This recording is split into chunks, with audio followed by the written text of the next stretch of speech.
فقال رسول الله صلى الله عليه وسلم مرة لمعاذ بن جبل، قال: أفتان أنت يا معاذ. لماذا قال رسول الله هذا الكلام لمعاذ؟ ليش؟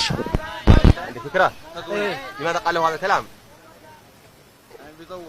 لماذا؟ أي معسر على الناس، أفتان أي معسر على الناس. لماذا قال له هذا الكلام؟ لأنه كان يطول في صلاته، كان يطول في صلاة الصلاة، وكان هناك منهم العاجز ومنهم الضعيف ومنهم كلام سليم، كلام سليم. كان يطيل في صلاته رضي الله عنه. معاذ بن جبل كان من أفقه الصحابة، وكان من أكثر الصحابة علما. كان يصلي مع رسول الله صلى الله عليه وسلم، ثم يذهب إلى قومه الأنصار فيصلي بهم إماما، فكان يطيل في قراءته، فاشتكوا به إلى رسول الله صلى الله عليه وسلم، فقال رسول الله: أفتان أنت يا معاذ، يعني إطالتك قد تؤدي إلى انفضاض الناس عن الصلاة، لأن فيهم العاجز وفيهم المرأة وفيهم ذو الحاجة وما إلى ذلك، والإسلام يسر كما ورد في الحديث السابق، وكما هي سنة حبيبنا المصطفى صلى الله عليه وسلم.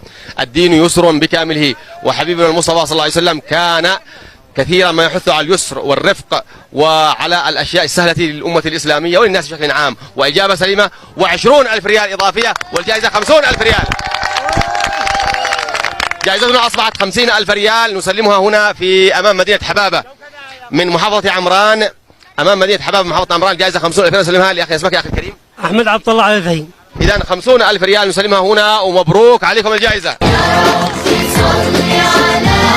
محمد صل عليه